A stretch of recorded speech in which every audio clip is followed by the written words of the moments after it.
Alrighty, everybody. So believe it or not, it's almost that time of the year again. I don't know what's happening to time recently, but it's like not it's not moving slow. It's moving way too fast. Yeah, we're at that time of the year. Monday, October 28th, we will have the 2024 Ballon d'Or. It's going to be very interesting to see what kind of goes down this year. This is one of the weirdest Ballon d'Ors ever, in my opinion, because it just is one of those where it doesn't feel like anyone at the number one outright ran away with it. I think the last time we really had a scenario like this, I guess it was kind of recently. I think maybe some of the Messi Lewandowskis were fair. Um, I think that one year with VVD was really close, but it feels like it's just been weird this year. Like Vinny, obviously, for me, is probably going to win it, and we'll talk about why and a little bit about that. But then you have some other arguments with players, and you had scenarios that could have happened. I mean, we've been running through scenarios with Ballon d'Or. We said if Wirtz, won the Europa League, and maybe Germany won it all. Same thing with Toni Kroos. I mean, that would have been Toni Kroos probably if Germany won it all, probably would have been a front runner. And maybe even in that case, Musiala would have been included on here. I mean, this is the candidates. So we've got Jude, Çalhanoğlu gets a mention. We got David Dobrik got on here, Ruben Diaz, Foden, Grimaldo. I mean, we have some players on here that are very good, but I'm confused. Like, how is Musiala not on here? I mean, obviously, all these players I feel like are probably deserving in their own ways to be at least nominated on here. You can see a lot of Leverkusen players. Nico Williams gets on there. Yamal gets on there. I think obviously Spain for me was just so impressive this year, and then obviously Real Madrid doing what Real Madrid does. So, what do you value more? What was more impressive? Yeah, it's one of those where usually with these awards, we see international football really ruling who wins the award. We saw that in the World Cup with Messi in the previous one. In the previous one before that, we didn't really have much going on. And then obviously the UCL with Benzema, he went crazy there. But that's usually what we kind of see happening a lot of the time. It's not every time, but even looking back at the year with Modric in Croatia and him winning the Ballon d'Or, all those years, Ronaldo, Messi. I mean, those ones, they were so above everybody at that time. So is this the question of, is this where Vinny, has he cemented himself? Is he that much above? Because if we'll keep it objective with Vinny and Brazil, Vinny on Brazil is nothing special, and Brazil as a whole are nothing special. They didn't do anything this time around. Now, Vinny, unfortunately, was not able to play in that matchup against Uruguay, I think because of something with yellow cards. But does that help his case? Is the argument there that if he was out there playing, do the voters look at it that way, that they maybe would have won? I don't know. That's definitely an interesting one. Messi and Ronaldo are not nominated even on here, which is interesting. I thought Messi actually might have made his way on here, but then again, he didn't really do much in the Copa America. He played all right. He didn't play bad, but yeah, it's probably time to let it go for those two.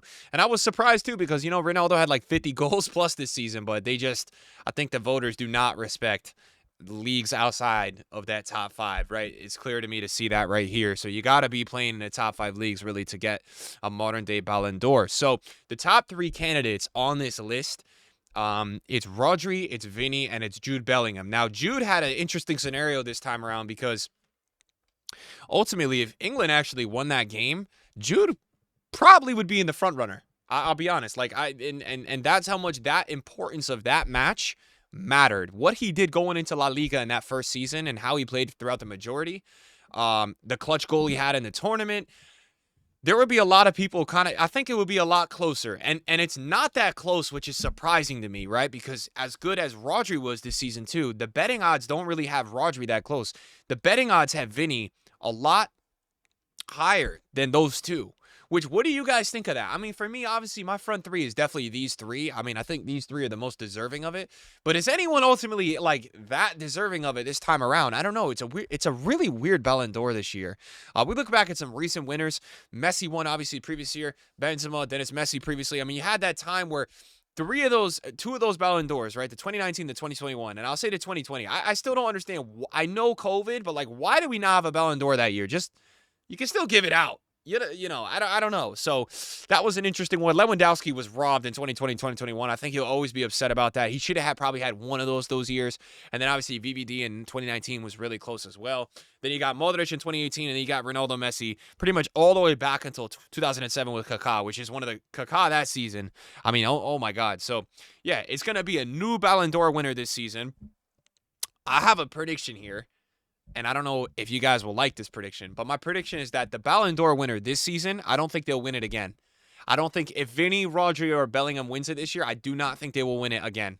And look, let's say Vinny wins and Jude and Rodri don't win. They could still win, but I just think whoever wins it this year is not going to win it again. It's just my opinion.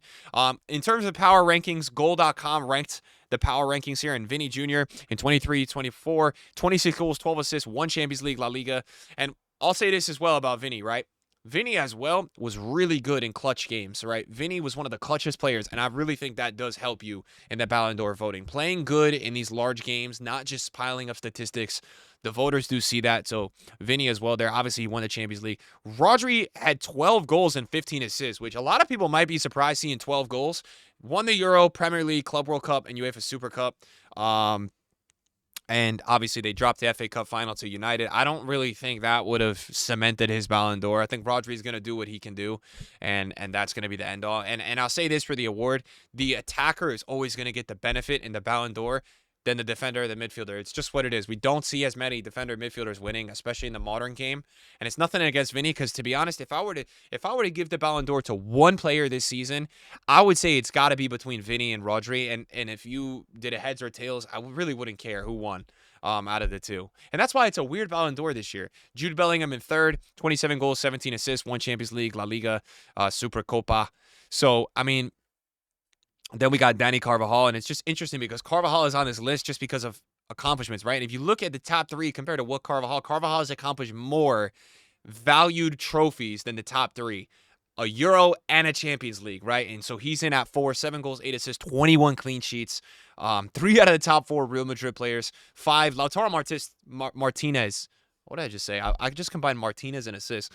35 goals, 8 assists, 1 Copa America, Serie A.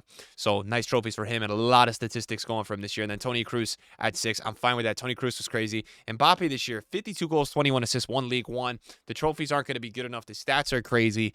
And then you got Harry Kane at 8, which I don't know. Phil Foden at 9. Foden is too high on this list. I know he won the Premier League Player of the Year, but to stink it up that much at the Euros, you cannot be in the top 10. Then they have Nico Williams at 10, Wirtz at 11, Yamal at 12, Haaland at 13. Haaland, watch out for Haaland. I think Haaland has a really good shout to win the Ballon d'Or. If you guys are, looking at odds, you want to place a bet, I think Haaland would be a really nice pick for this upcoming year. I mean, he's already started off so hot. His is going to depend on injury. I think if Haaland stays healthy, obviously the Champions League can determine a lot.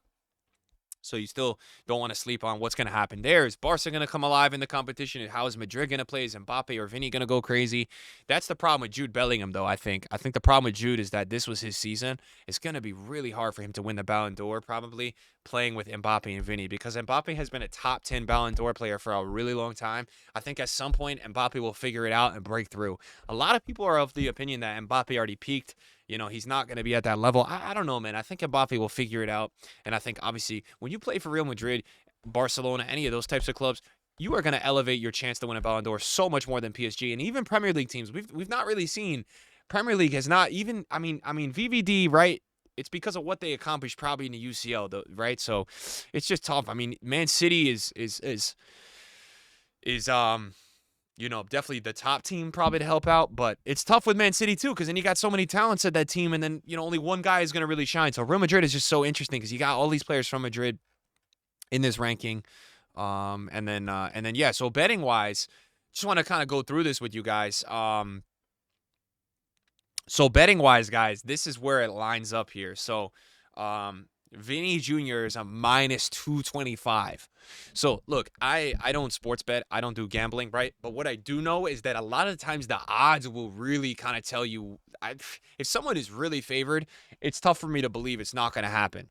So, right now, if you were to bet on Vinny Jr., right, you would have bet $100. I think, I don't know, you'd have to bet $225 to win $100. I believe that's how the odds work with there. So that's not really, that's a crazy favorite.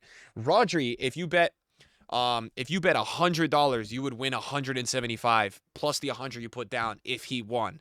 So that's where you could see that Vinny is way more of a favorite than Rodri. And then you go all the way down. Man, Jude Bellingham is plus 2,000. Which means if you bet $100 and Jude won, you would win $2,000.